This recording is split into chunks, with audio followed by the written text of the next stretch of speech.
Bonjour tout le monde, j'espère que vous allez bien. Je vous retrouve aujourd'hui pour cette vidéo qui va traiter de la pleine lune, donc en Capricorne de dimanche 12h17. Je vais aborder plusieurs thèmes, je dirais, de cette pleine lune pour essayer de vous partager des informations qui pourront vous aider à comprendre ce qui se passe. Ne prenez que ce qui résonne en vous. Je n'ai pas le savoir, je ne détiens pas le savoir absolu, hein. Voilà. Donc voilà, écoutez-vous. Donc je vais commencer par le symbolisme du cerf. Donc le cerf, c'est la grâce, c'est l'intuition, la dignité. Il incarne la douceur du caractère, la capacité à écouter son intuition, à naviguer à travers les obstacles avec facilité. Il est symbole de sagesse, d'agilité, de fertilité.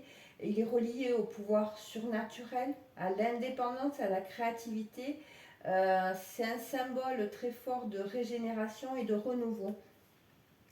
Pour aller un peu plus loin dans la symbolique du cerf, je vais vous lire le petit texte relié au cerf, donc à la carte du cerf que je vous ai mis. D'ailleurs, il y a aussi l'archange Michael qui nous accompagne, qui est relié justement, on le verra plus tard, à cette pleine lune.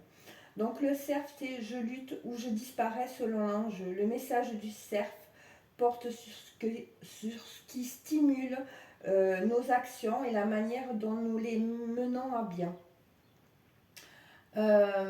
C'est un animal imposant mais pacifique. Le cerf n'entre en conflit avec ses congénères que lorsque son désir s'emballe. Mais attention, la lutte peut alors aller jusqu'à l'épuisement mortel. Il nous brame donc de bien réfléchir à nos motivations, à l'enjeu que nous poursuivons. Est-il suffisamment précieux à notre cœur?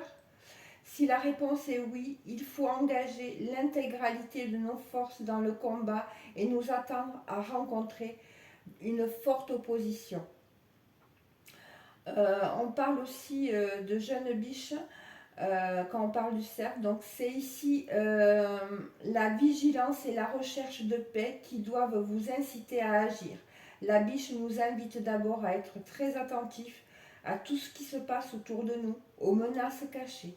Son action se déroule ensuite avec grâce et rapidité. Ce n'est pas par la force que vous obtiendrez quoi que ce soit, et si vous sentez le danger, vous devriez vous éclipser habilement ou d'un bond agile, changer rapidement de direction. Donc voilà pour ce qui est relatif au symbolisme du cerf qui est relié à cette pleine lune. Ensuite, je voulais vous parler, donc cette pleine lune intervient un dimanche. Le dimanche est relié au jour du soleil. Donc qui dit soleil, c'est la lumière, c'est l'esprit, c'est notre impulsion à être et à créer. C'est le je suis. Dimanche est aussi relié donc à l'archange Raphaël et à l'archange Michael qui nous parlent de guérison, de couper des liens avec le négatif, et il nous parle aussi de protection. Au niveau des brins ADN que j'avais déjà évoqué dans d'autres vidéos, donc le 21, si je prends le 21, donc le 2, ça nous parle de la capacité à se concentrer sur quelque chose et de le suivre jusqu'à la fin. Le 1, le brin 1 de notre ADN parle de courage pour aller de l'avant et intégrer nos peurs. Et si on fait le total de justement ce 21, on obtient le 3. Donc le brin 3 nous parle de maintenir l'équilibre entre nos pouvoirs masculins et féminins.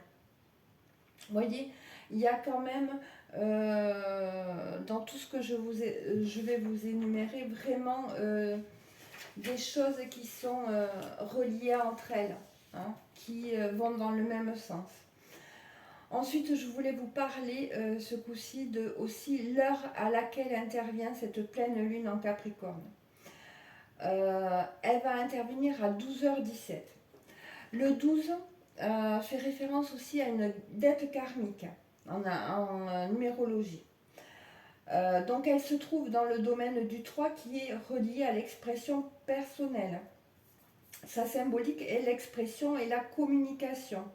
D'ailleurs, l'arcane correspondant au 12 est le pendu au tarot. Et elle nous dit les valeurs à respecter sont des valeurs du respect, de l'écoute et de la parole. Elle nous parle d'une incapacité à se faire entendre et comprendre dans les relations en général qui détermine une association, quel que soit le secteur. Elle nous parle aussi de situations où l'on en a pu user ou abuser d'un manque d'écoute ou de critique envers autrui par le simple fait d'avoir vécu un manque d'écoute et de compréhension qui a pu nous faire souffrir, nous marquer au point de nous faire prendre les devants en imposant ses idées, ses paroles, sa parole, vous voyez, de peur de justement ne pas avoir, de ne pas se faire entendre, ne pas se faire comprendre, vous voyez. Et c'est là que nous pouvons faire preuve d'égoïsme, d'autorité, d'égocentrisme, vous voyez. Avoir même une tendance à se disperser et à faire des mauvais choix par des prises de décision inappropriées. C'est quand on touche à nos bobos, bien souvent on peut avoir des réactions impulsives, inappropriées. Et je dirais que l'essentiel est de se rendre compte qu'est-ce qui se passe, vous voyez. Donc, 12h17, on a aussi le 17 qui est aussi, qui me parle moi par rapport à la numérologie de dette karmique, et en même temps le 17 fait partie des nombres de chance et de protection. Vous voyez, le 17 il se situe dans le domaine du 8 qui parle de notre pouvoir de réalisation. Il nous parle aussi d'abus de pouvoir, d'intransigeance, de pouvoir de domination dans le but d'imposer, d'endoctriner autrui par des considérations pseudo-spiritualistes à connotation sectaire et à des fins d'amasser des biens matériels et d'assujettir son pouvoir sur les autres.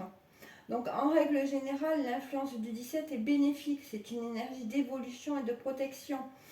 D'ailleurs, l'arcane associé au 17 est l'arcane de l'étoile qui nous parle de guérison, de se libérer d'emprise et de dogmatisme. Et justement, pour parler de ça, parce que bon, la spiritualité c'est vaste, mais je voulais vous dire simplement quelque chose qui était important pour moi. Exercez votre discernement, ne prenez pas ce qui est écrit ou dit comme parole d'évangile. Interrogez votre ressenti à propos de ce que vous lisez, ou vous entendez, ou vous écoutez, y compris ce que je vous dis. Si ça ne résonne pas en vous, ne poursuivez pas.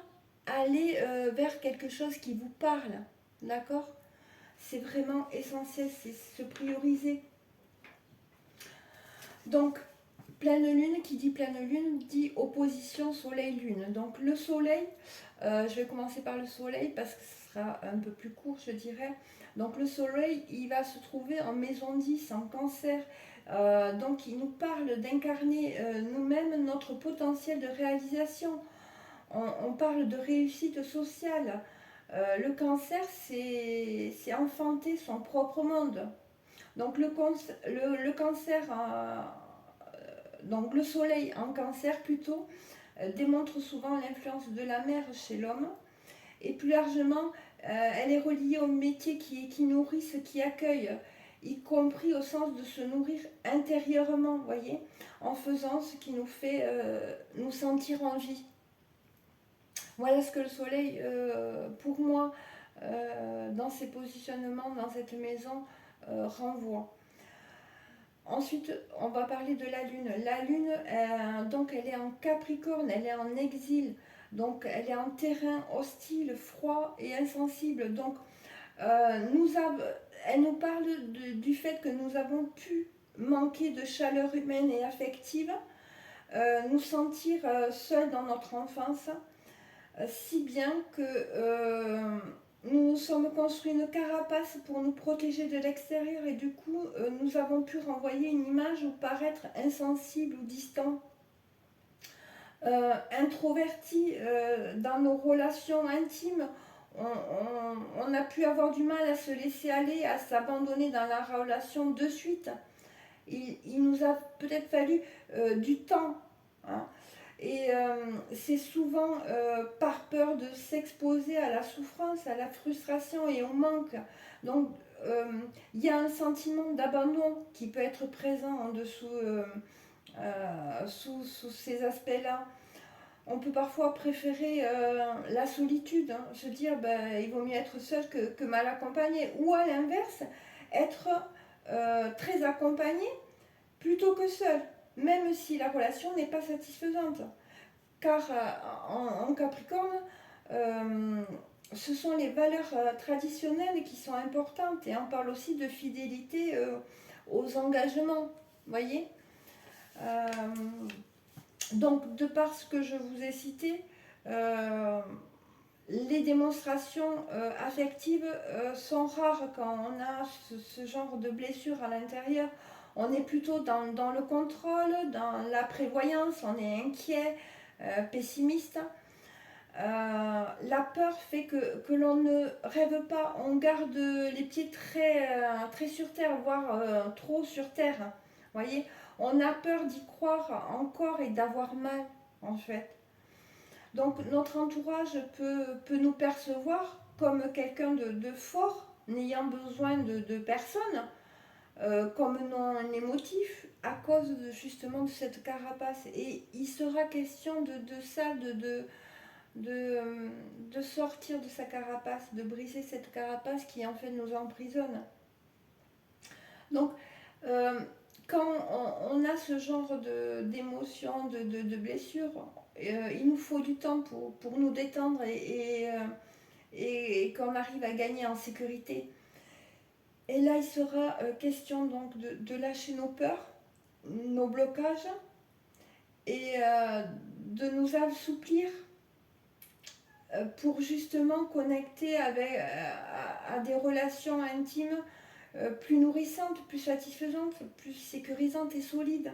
Voyez, nous avons pu aussi avoir une mère perçue comme froide, peu aimante ou sévère ou distante. Elle a pu assurer certes un cadre, mais sans valeur humaine, dans une éducation un peu stricte et autoritaire. C'est aussi, ça nous parle aussi d'une mère au courage qui a pu endurer des épreuves et assumer ses responsabilités, être un roc sur lequel s'appuyer, mais qui s'est enfermée dans une carapace pour elle et pour ne plus souffrir, pour se protéger, voyez. Et en fait, c'est vraiment un lien avec la mer, avec ce qu'on a pu vivre et comment on a pu le vivre, le percevoir et le ressentir, voyez. Donc il y a une difficulté acquise de savoir s'écouter, de se faire plaisir. On va privilégier plus l'ambition et le rôle social que le côté féminin, émotionnel, sentimental, intime. Euh, et souvent on découle des frustrations, vous voyez. Euh, on n'a pas de réponse à nos besoins. Nos besoins ne sont pas honorés, entendus et choyés, vous voyez. Et peut-être même on a pu aller vers des personnes fortes, autoritaires, voire plus âgées, pour justement, parce que justement, ça reprenait un peu les dysfonctionnements que nous avons connus et comme on a connu que ça nous met en sécurité, enfin une sorte de sécurité qui ne l'est pas vraiment. Donc il a pu y avoir une image aussi dans la famille pas très positive de la femme. Voilà, plutôt non, les femmes sont hypersensibles, on peut rien leur dire, etc. Vous voyez ce genre d'image. Donc, il peut en découler donc de l'égoïsme, de la solitude comme trait de caractère en ayant ce genre de blessure, vous voyez. Donc, et cette lune-là, elle vient vraiment nous parler de ça, de ce genre de blessure. Et vous allez voir euh, dans, dans les planètes comment ça se joue, comme je vais vous le citer. C'est vraiment, vraiment, ça tourne vraiment autour de ça. Donc, la lune, pour revenir à la lune, elle est chez elle en maison 4. Donc il y a une réelle envie de remettre la vie de famille, sa maison au centre de sa vie et en faire un foyer sécurisant. Donc là, cette lune en maison 4, donc chez elle, elle nous parle vraiment de l'influence qu'a pu avoir la mère dans notre vie et prendre une importance assez spécifique, je dirais. Ensuite, nous avons Mercure en Lion en maison 11. Donc, avec Mercure en maison 11, il y a une envie d'avoir une complicité intellectuelle et amicale dans son cercle proche. Il y a un besoin que l'on reconnaisse nos valeurs, nos qualités, nos idées, voyez, ce genre de choses. Donc, mais attention aussi à ne pas aller à l'extrême et d'être dans la prétention, dans la suffisance. Donc c'est à doser, voyez. Quand on n'a pas pu être écouté, entendu et compris, quand on nous donne la parole, on a la possibilité de s'exprimer, des fois, eh bien, on lâche tellement de choses qu'on en devient... voilà, mais c'est justement un rééquilibrage à ce niveau-là à avoir. Donc, on a en tout cas envie de changer les choses avec ce Mercure en Lion en maison 11, de se mettre au service de belles et justes et nobles causes. Donc, et pour cela, donc il y a, on va faire appel, enfin on peut regarder donc dans la roue astrologique le degré, je dirais, euh, Mercure a un plan supérieur, on va avoir Uranus. Uranus, c'est l'octave supérieure de Mercure. Donc, où ça nous amène, si vous voulez. C'est pour aller vers. Donc, Uranus est en taureau en maison 8.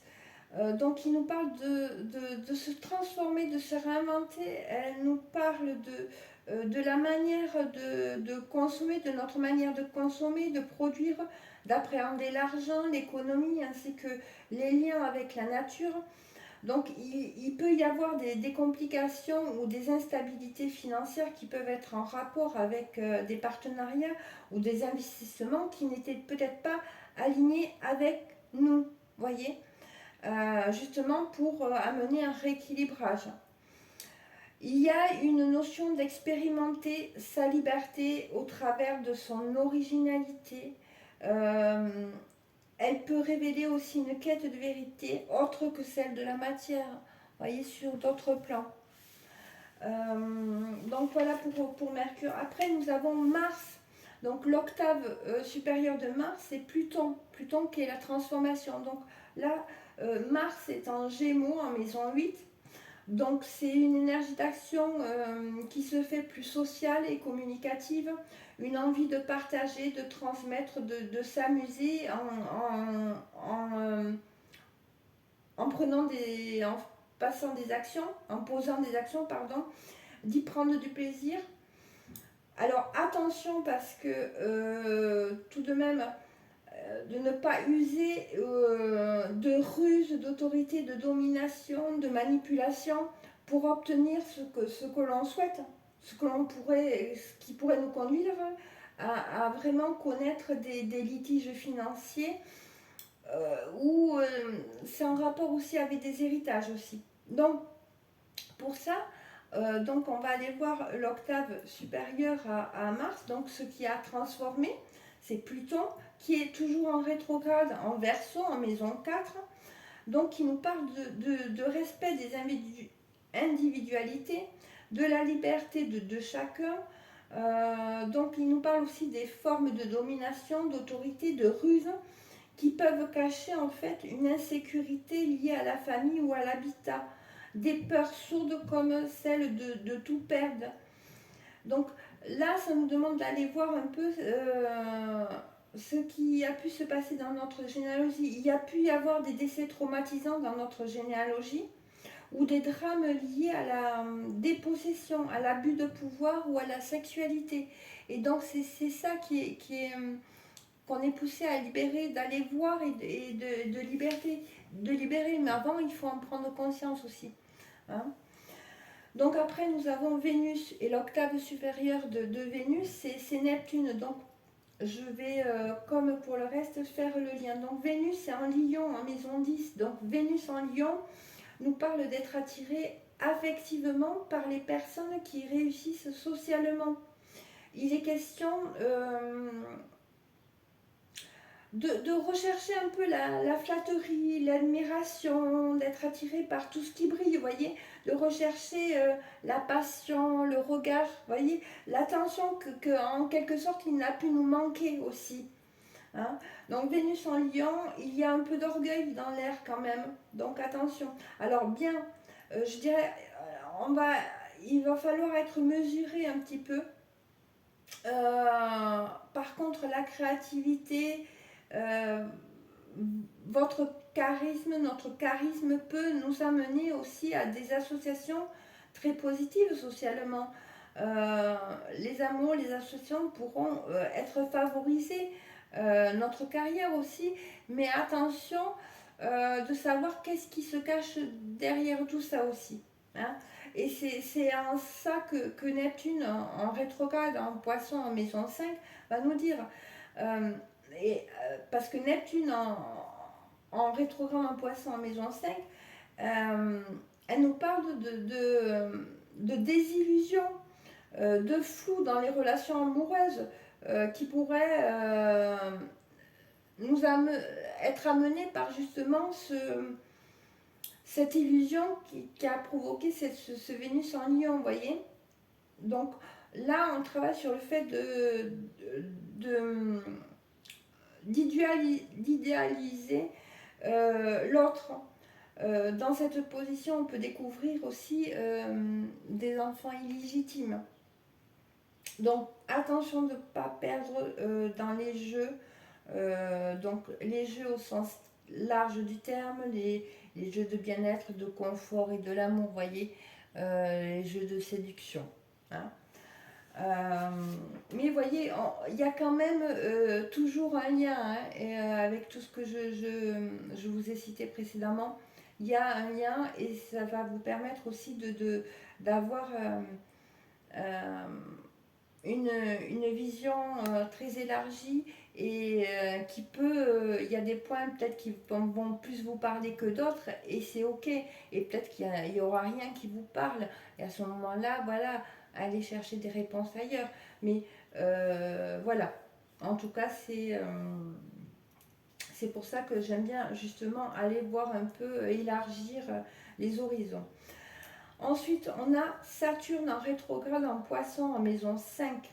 Donc l'octave supérieure, donc vers où on est poussé à aller, ça va être Jupiter. Donc, parce que Saturne, c'est un peu le maître du karma, il est relié à l'ouest, à la naissance, vous voyez. Donc Saturne, c'est une planète rationnelle. C'est une planète d'apprentissage aussi. Donc là, elle nous parle de penser, contrôler, organiser son environnement, parce qu'on n'est pas à l'aise avec l'irrationnel qui demande un détachement et le don de soi. Donc c'est vraiment sur ça qu'appuie Saturne, hein, vient nous montrer, je dirais. Donc ça peut générer aussi, ça a pu générer et générer encore des angoisses irrationnelles, une peur de la folie ou de la dissolution de l'ego. Hein. Et quand je parle de dissolution de l'ego, c'est-à-dire d'être un peu assujetti à n'importe qui, vous voyez, de la peur qu'on vous manipule, vous voyez, ce genre de choses. Donc, pas le choix, on va devoir lâcher prise, euh, on va devoir se soumettre à un ordre plus élevé que la matière. Ce que l'on pense pouvoir maîtriser, ça va être oser la spiritualité, voyez, oser l'expression de notre sensibilité et le service envers la vie, c'est l'expression de soi, la créativité. Lâcher la recherche de reconnaissance qui a pu nous manquer dans notre enfance afin de nous rassurer sur notre valeur. On a pu être très exigeant envers nous-mêmes. Et donc là, il va falloir apprendre à se faire plaisir. Et quand je dis on a pu être très exigeant envers nous-mêmes, c'est que si on a été très exigeant envers nous-mêmes, on a pu être très exigeant sans s'en rendre compte avec les personnes qu'on aimait le plus. Hein. Donc là, il y a vraiment une prise de conscience à avoir. On a pu aussi manquer, forcément, ça en découle, de confiance en ses capacités à être aimé. Euh, et on a pu aussi, donc on en revient toujours, hein, à se montrer distant envers les personnes qu'on aime et tout ça, de peur de souffrir. Euh, il peut aussi y avoir des blocages dans le fait d'avoir des enfants ou avoir des difficultés avec nos enfants aussi. Hein. Donc là, ça vient justement mettre le point pour justement rééquilibrer. Hein. Donc pour équilibrer, on a donc Jupiter en Gémeaux en maison 8. Donc là, il sera question d'exprimer. Donc pour dépasser tout ça, c'est d'exprimer, partager nos sentiments, nos émotions, nos avis, pour avoir le sentiment de nous accomplir dans la société, que ce soit par écrit, par oral, de diffuser notre essence. Euh, il y a un besoin de transmettre, de guider, d'enrichir notre vie sociale, de briller.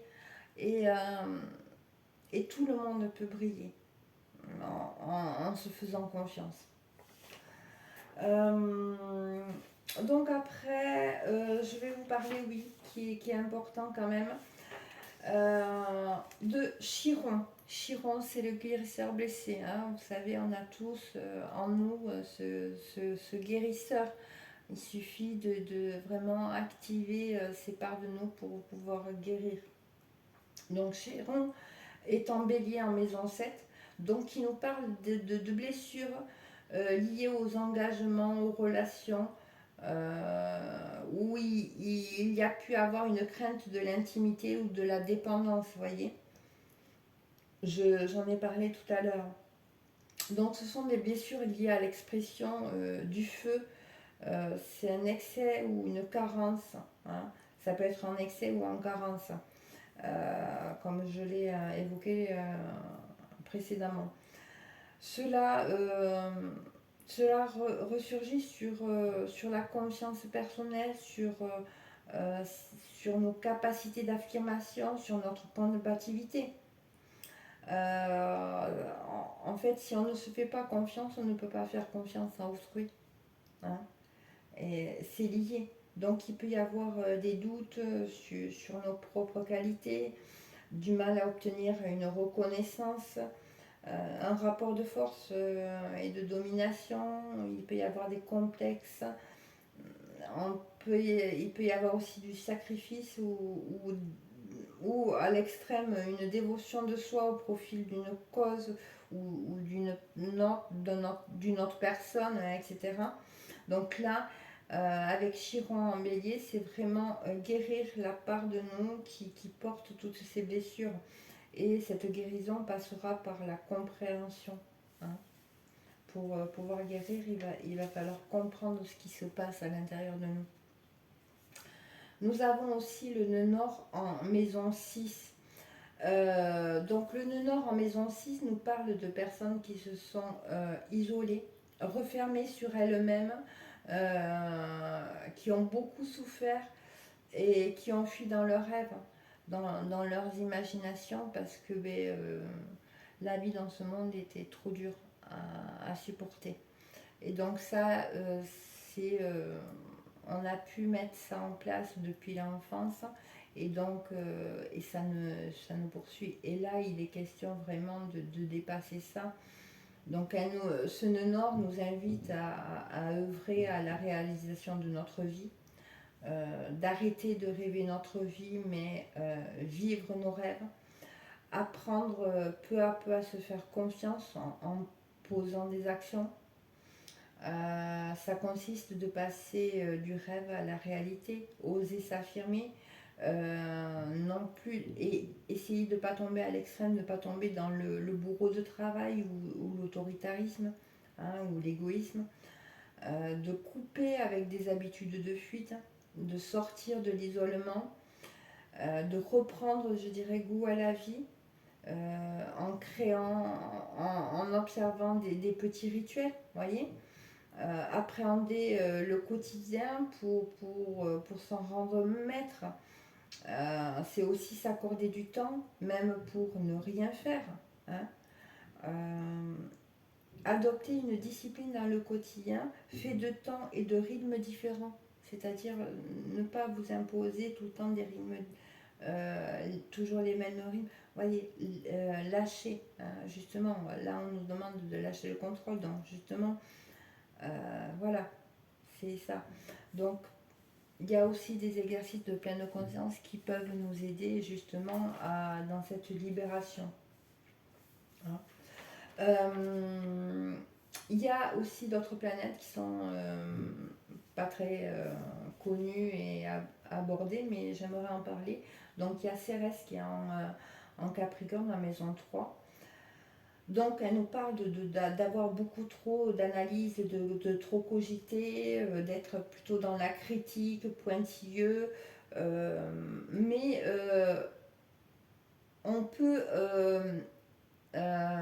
voyez, on peut en ressortir des capacités, des dons justement de ces, je dirais, de ces façons qui sont pas très, qui nous plombent, hein, d'être trop à cogiter, ça nous plombe, ça nous met parfois dans des énergies très négatives, mais on peut en ressortir quelque chose en disant que voilà, d'utiliser notre sens du détail, de notre argumentation pour faire évoluer vers le positif. Vous voyez ce que je veux dire?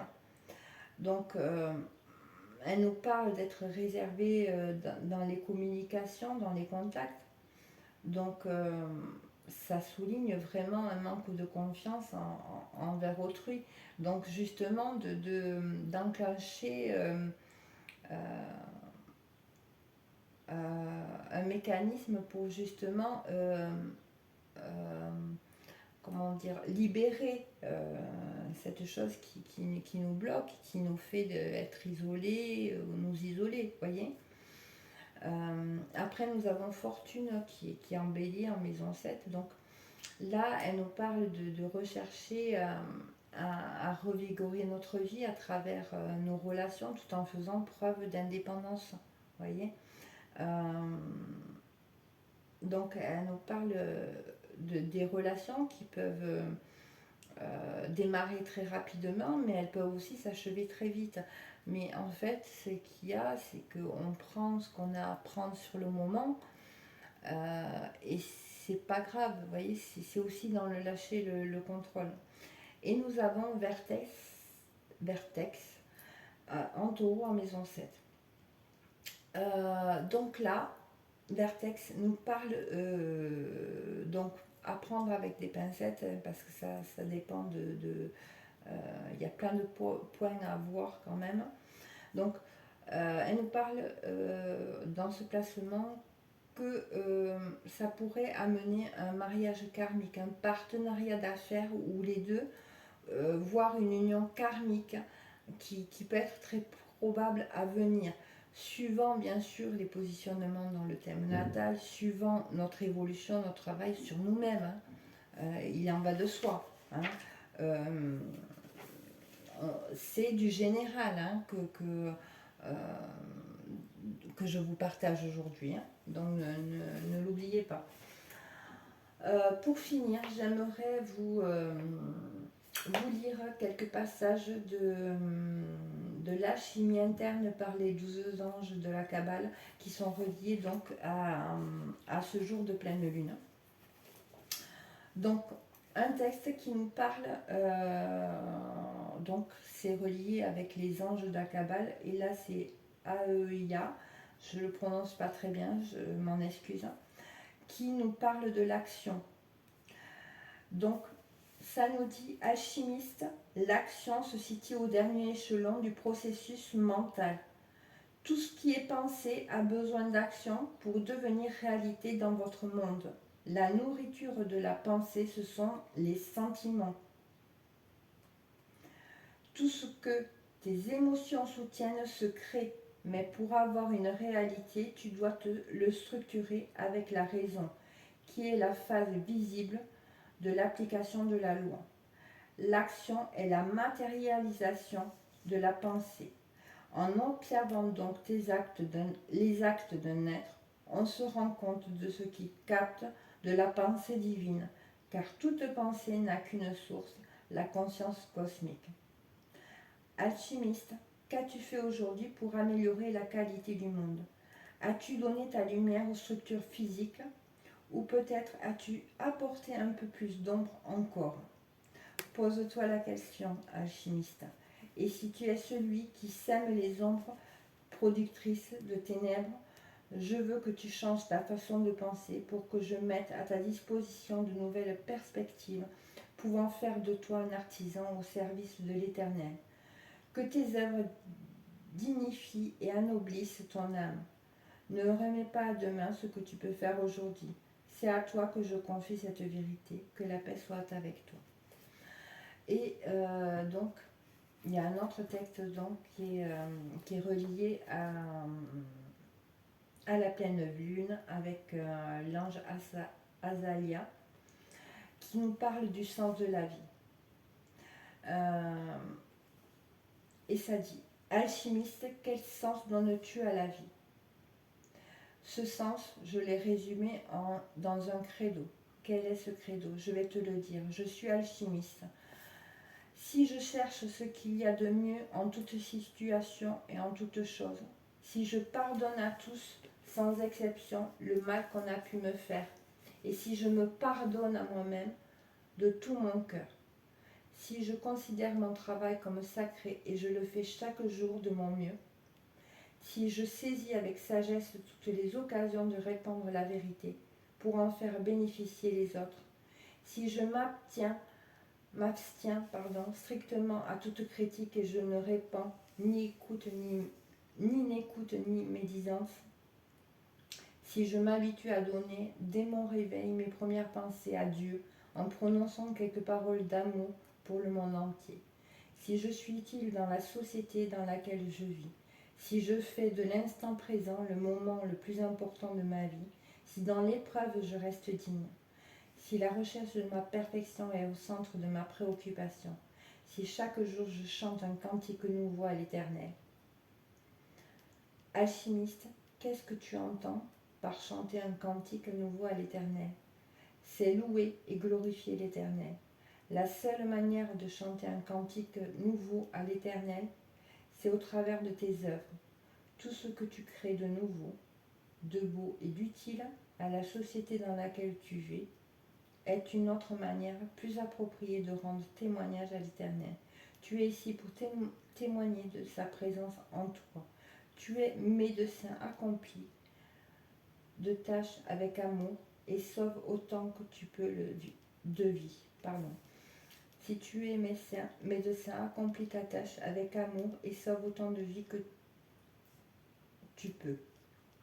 Si tu es architecte, imagine les plus beaux édifices. Si tu es balayeur de rue, sois heureux quand tu vois les artères des rues propres. C'est cela, chanter un cantique nouveau dans la gloire de l'Éternel. Que la paix soit avec toi. C'était important pour moi de vous parler, vous partager ces textes parce qu'ils en disent long. Je vous mettrai dans la communauté des prières qui sont reliées à l'archange Raphaël et à l'archange Michael qui pourront vous être d'un secours si vous le souhaitez. Il n'y a aucune obligation. Pour justement nous aider à traverser ces difficultés qui peuvent remonter avec cette pleine lune. Pour finir, j'aimerais aborder quelque chose avec vous. Sous une vidéo, j'ai eu un commentaire donc sur le fait que j'ai employé isolation au lieu de isolement. Alors, première chose, je pense que la personne s'appelle Marie, si mes souvenirs sont bons. Première chose, quand je tire les cartes, quand je canalise, donc bien souvent on va dire un mot et il y a une information qui vient percuter le mot. Et donc il nous arrive parfois dans ces conditions-là, dans ces moments de canalisation, d'inverser les mots, de mélanger les mots, etc. Hein. Donc ça, il faut le savoir, ce n'est pas, il n'y a pas que moi qui est dans ce cas-là. Vous pouvez regarder sur d'autres chaînes, les personnes qui canalisent souvent, quand elles sont dedans, il y a des erreurs. Alors oui, je me suis trompée de terme, mais en soi, est-ce que c'est vraiment ce qu'il y avait d'important à retenir de cette vidéo ? Je suis un peu triste si vous avez retenu que ça de cette vidéo. Et ensuite, je voudrais vous dire aussi, en réponse à ce commentaire, donc, c'est un commentaire où c'est qu'il y avait un cœur et un merci, mais en fait, c'est pas parce qu'on va mettre un cœur ou un merci que c'est bienveillant. Hein, il faut arrêter. Hein, donc, stop là. Hein. Et justement, votre commentaire, peut-être que j'ai envie de vous répondre que peut-être que votre regard se porte trop sur les erreurs des autres et qu'il serait temps vraiment de retourner à l'intérieur de vous.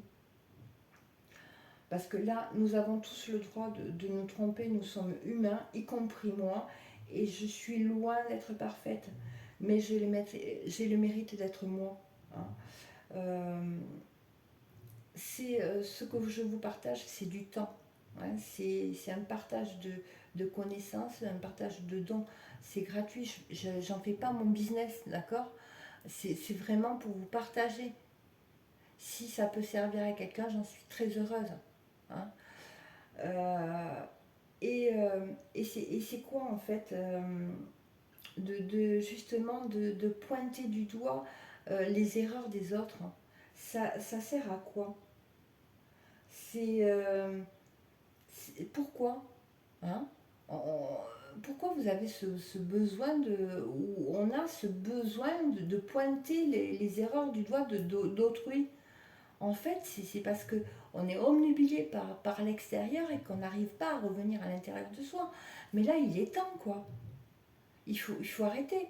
Parce que je ne sais pas si vous réalisez, mais il y a beaucoup de personnes qui ont souffert de ce genre de discrimination, qu'on pointe du doigt leurs erreurs, hein, qui étaient peut-être fragilisées par la vie, qui ont vécu des choses terribles.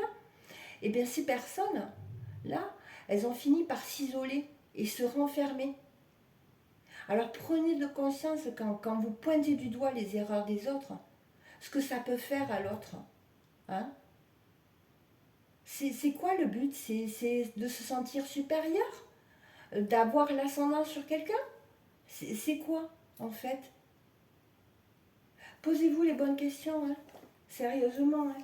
Moi, je suis pas ici pour... Alors oui, ça me fait plaisir d'avoir des likes, parce que c'est une reconnaissance de ce que je peux transmettre. Hein. Et en fait, c'est un donner-recevoir qui se met en place avec les likes, avec les abonnements. Mais j'en fais pas mon business, d'accord? Donc là, pour cette personne, pour Marie, j'ai envie de lui dire, mais posez-vous les bonnes questions. Hein, posez-vous des bonnes questions. Et en fait, moi j'ai pas envie de perdre mon temps avec des personnes qui, pour se sentir mieux, ont besoin de relever toutes les erreurs, de rabaisser les personnes, quoi.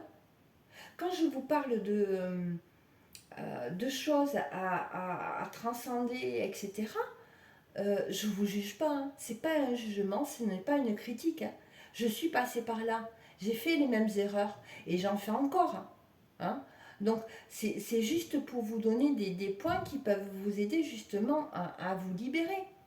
C'est tout. Hein. Après, vous prenez pas. Vous avez votre propre pouvoir. On a le pouvoir que sur soi-même. Voyez. Donc voilà. C'était important